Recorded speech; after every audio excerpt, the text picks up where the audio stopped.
que en realidad también se puede decir 0 por 0 es 0, 0 por 1 es 0, 1 por 0 es 0 o 1 por 1 es 1. U otra forma de decir del operador AND es que las dos entradas tienen que estar en un nivel alto para conseguir un nivel alto. Eso es en cuanto, digamos, al operador AND, ¿no es cierto? Ahora, si los podemos combinar y aparecen las compuertas u operadores, ¿no es cierto? Compuertas por el hecho de, ya tendiendo a la parte de electrónica, u operador porque son cómo operamos, ¿no es cierto? El de arriba, es el NOR, es decir, es una compuerta OR a la cual se le agrega el circulito a la salida para negarlo. Es una OR negada. Funciona como una OR, pero después se lo niega. Por ejemplo, si tomamos A0 y B0, es 0 más 0 es 0, pero negado es 1. Por eso a la salida tenemos un 1. Al igual que 0 más 1 es 1, pero negado es 0. Y así sucesivamente. Es la forma de operar o de tratar el operador. Este es el operador NOR. Y acá abajo está mal el símbolo porque le falta el circulito, ¿no es cierto?, a la salida. ¿Estamos? La función NaN es una AND. Ustedes ven en el símbolo, no tiene el círculo a la salida, por eso es como si fuera un AND. Agréguenle ustedes después un circulito ahí a la salida. ¿Estamos? Pero la forma de trabajar es la misma. 0 por 0, 0. Salida negado es 1. 0 por 1 es 0. Negado es 1. 1 por 0 es 0. Negado es 1. Y 1 por 1 es 1. Negado es 0. Esa es la forma de trabajar del operador NaN. Vuelvo a repetir, corrijan eso, que está mal, ¿no es cierto? Le falta el circulito de arriba. La forma de trabajar o de operar, ¿no es cierto?, o de hacer expresiones lógicas, es de esta forma, ¿no ven? Esta es un producto, una suma A más B por C, que tiene una cierta,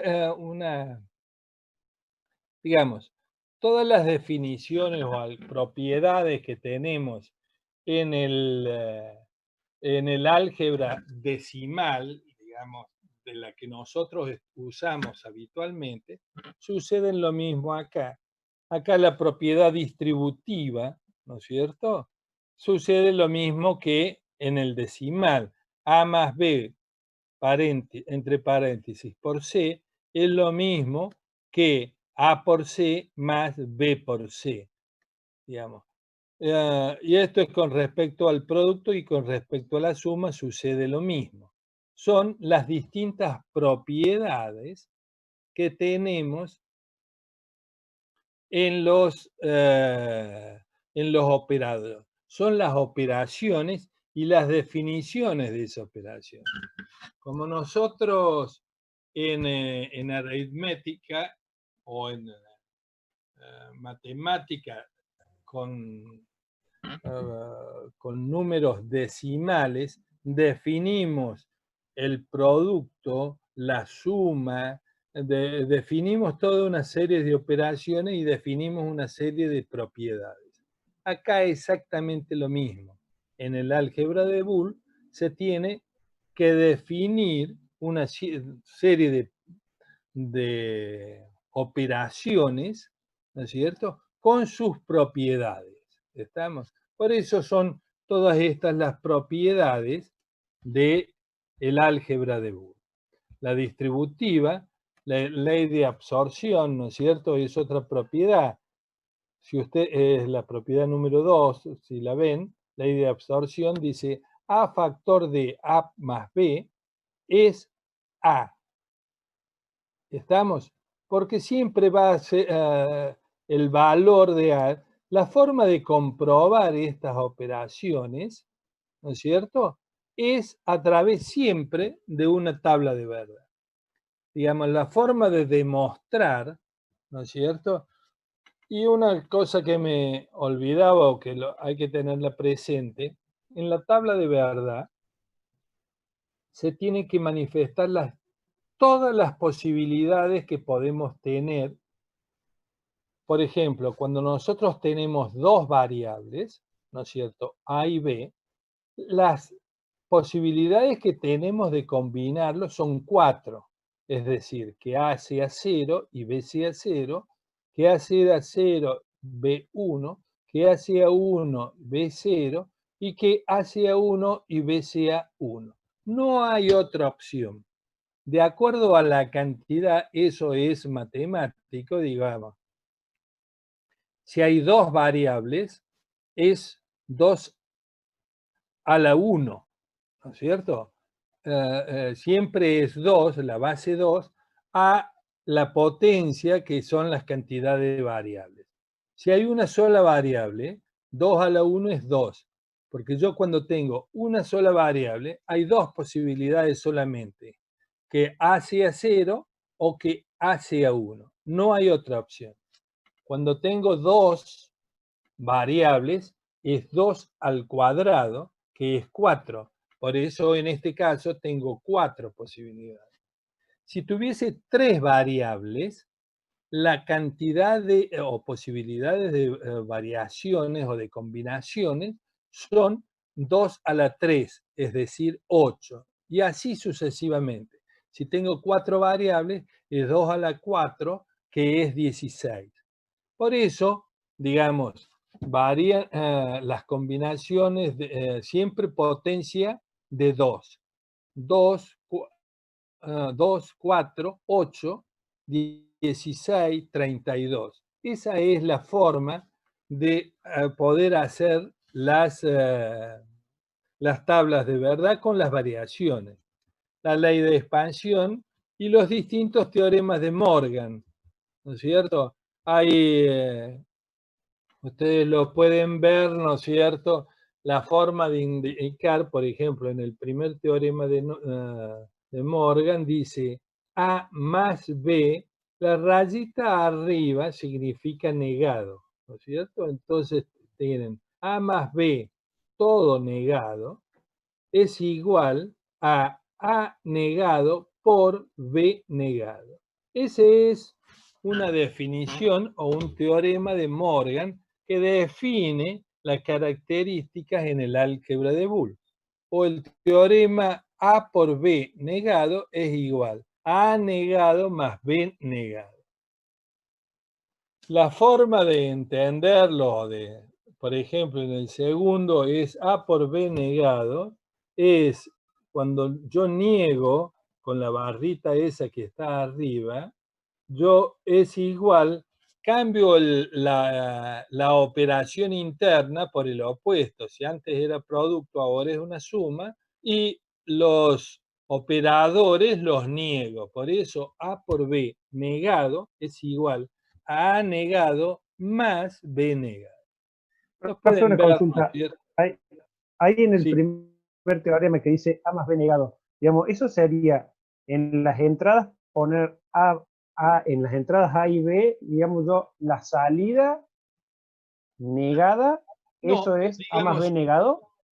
ese es lo mismo, digamos. Esto es referido a, por ejemplo, cuando yo uso un operador, ¿no es La cierto? OR negada, por ejemplo, sería ese A más B Claro, negado. si vos estás viendo, ¿no es cierto? Vos y el operador, ahí tenés A más B negado, ¿no es cierto? ¿Qué significa eso? Eso es un operador OR, NOR, ¿no es cierto? Claro. Un operador NOR, ¿no es cierto? ¿Por qué? Porque yo a una OR, la estoy negando. Entonces, entra A y entra B a una NOR, ¿y qué sale? A más B negado, ¿no es cierto? Claro. Ahora, Sí, sí. también puedo decir, no, pero eso es igual a ¿qué? A tomar A negado y B negado y meterlos a la entrada de una compuerta AND, ¿no es cierto? O producto. Es lo mismo sumar A más B negándolo a la salida, como entrar A negado y B negado y multiplicarlos. ¿Me entendés?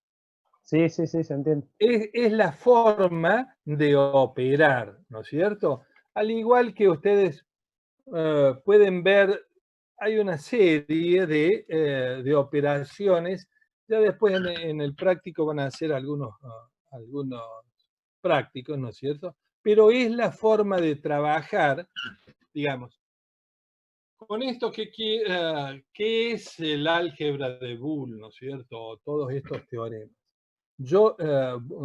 Boole está definiendo cómo trabaja su sistema matemático, ¿no es cierto? Porque todo, ojo, como ven, todo lo que nosotros estamos viendo no tiene nada que ver con electrónica, ni con electricidad, ni con nada de eso.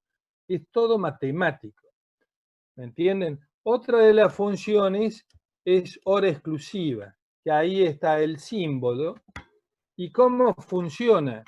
Digamos, es 0, hora exclusiva 0 es 0, 0, 1 es 1, 1, 0 es 1 y 1, 1 es 0.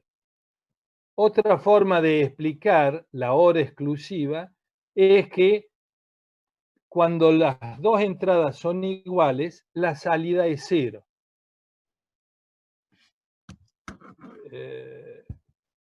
¿Estamos? Es decir, esa es otra forma de explicar la hora exclusiva. Es otra operación en la lógica del álgebra de Boole. Ahí hay alguna serie de operaciones y demás. La lógica combinacional, y esto es un poquito, digamos, en los sistemas electrónicos de procesamiento de señales digitales, hay dos clasificaciones de los circuitos. Los circuitos combinacionales y los circuitos secuenciales. ¿Qué es el concepto? Eso es lo importante que les quede claro qué es el concepto. Un circuito combinacional combina, como dice la palabra, ¿no es cierto?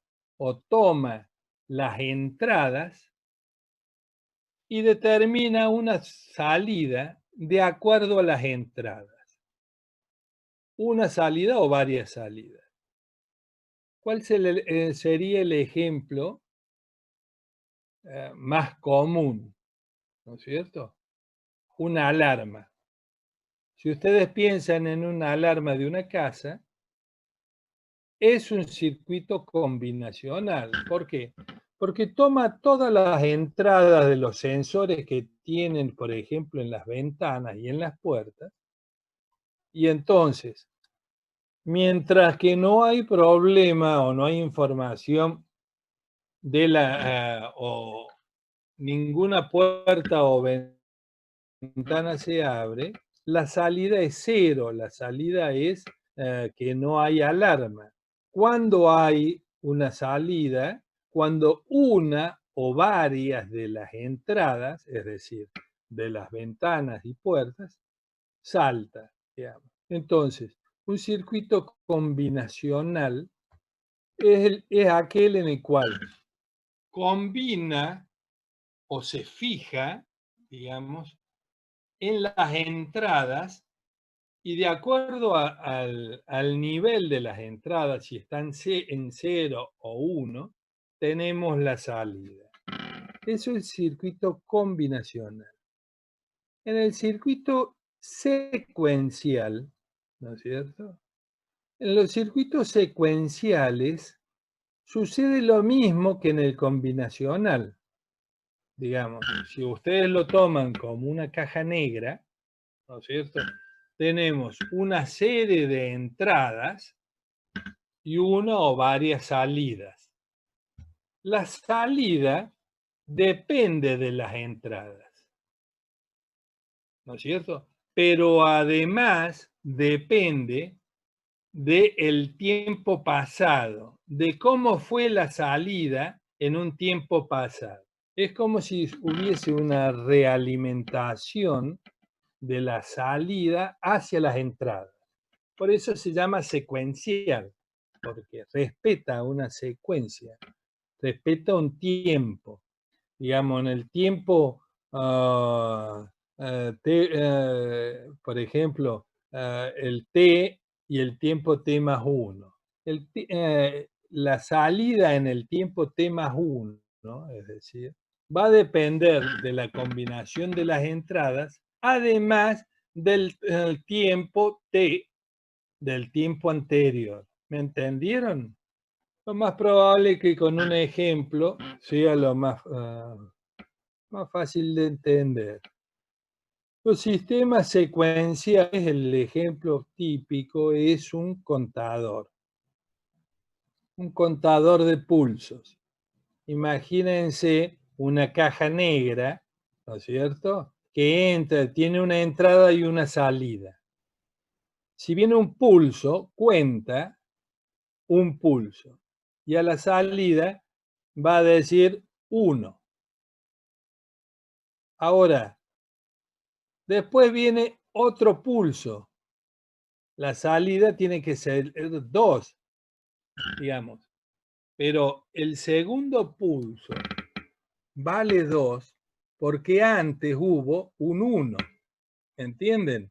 Es decir, la salida depende del estado anterior de la entrada, de la salida. Por eso, si nosotros tenemos otro pulso más, ya a la salida, el tercer pulso va a significar un 3, ¿no es cierto? Pero sigue siendo un pulso, ¿no es cierto? Igual que el primero y que el segundo. Nada más que vale 3 porque viene después del 1 y del 2. ¿Entienden? Esos son los sistemas secuenciales, ¿no es cierto? Es lo mismo que un sistema de alarma, ¿no es cierto? Y demás, en los cuales hay niveles, ¿no es cierto?, de alarma o, digamos, hay una serie de, digamos, tenemos en cuenta lo que ha sucedido antes en la salida. ¿Me entienden? Eso por un lado. Acá en los sistemas combinacionales está la forma canónica de expresar el sistema, la función, ¿no es cierto?, como una suma de productos o un producto de sumas. Esto ya lo van a ver en el práctico con algunos ejemplos, ¿no es cierto? Y acá tenemos cómo la tabla de verdad, ¿no es cierto? Y las 3 entradas A, B y C, ¿no es cierto? Y cómo es la salida F. ¿Me entienden? Eso ya lo van a ver. Yo lo que quiero dejar en claro, bueno, acá el diagrama de Carnot es una forma, es bastante complicado explicar esto sin estar en el pizarrón, ¿me entiendes? Habitualmente nosotros lo hacemos, digamos, en el teórico, pero bueno, lo van a ver con el ingeniero Carranza en algunos ejemplos, ¿no es cierto? Pero está bastante bien explicado lo que es acá, ¿no es cierto? Hay algunos ejemplos y demás de cómo trabajar el diagrama de Carnot. Es una forma de simplificación, ¿no es cierto?, de una operación o de un sistema. ¿Estamos?